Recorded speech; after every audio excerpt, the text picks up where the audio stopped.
Hey, congratulations, your house is in escrow. It's very exciting. And now the buyer's agent tells you that they're going to bring an army of inspectors to your house, and you really weren't expecting that, and now you're kind of stressing out. So instead of being stressed about that and being having your back up against the wall, you can actually prepare yourself and prepare your house to make sure that the inspection goes smoothly.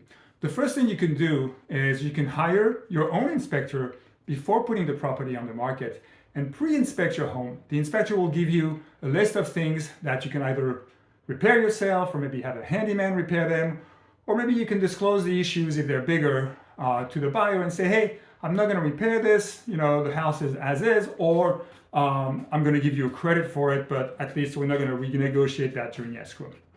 Now, with that list, what you can do, or even without the list, if you know about some issues in your house, here are some of the things that you can take care of to make that inspection go a lot smoother.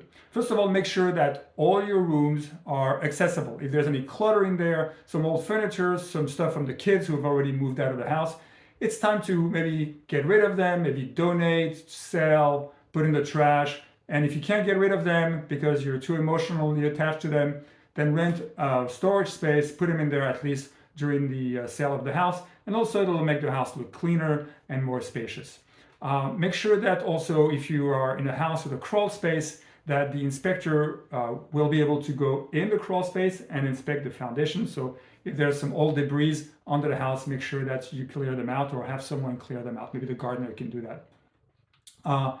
Also, if you have air conditioning in the house, make sure that your air filters are clean. You might want to also vacuum those vents where there's a bunch of dust that might have accumulated. It'll show that you are maintaining your house on a regular basis to the buyers. If you have remote controls for maybe the garage, the ceiling fan or jacuzzi, make sure the batteries are working. Otherwise, the inspector has no other choice but just to assume it's not working at all. So it's an easy fix to make sure that the remote controls are working. I'm looking at my little list here. If you have a water heater, not a tankless water heater, a regular water heater, make sure it's properly strapped. In California, there's regulations on how the water heater must be strapped against the wall before you can close escrow by code. And also, many cities require that there is an earthquake gas shutoff valve that is installed on your main gas line before you can close escrow. So also, a plumber needs to do that. So take care of it beforehand if it's not already installed.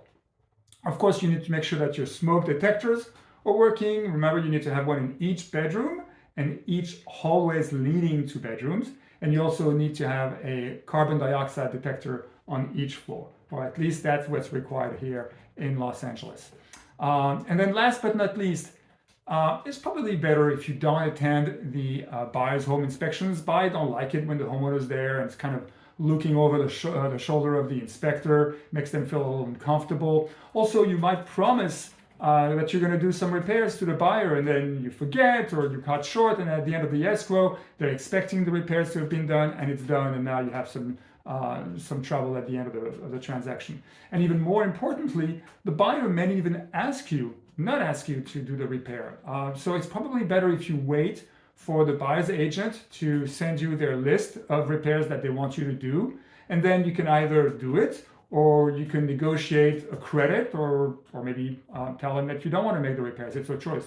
So don't just offer things right up front. So that's just one list of the things that you can do to prepare your home before putting it on the market. Of course, every property is different. And if you have any questions, feel free to reach out and we can talk about it.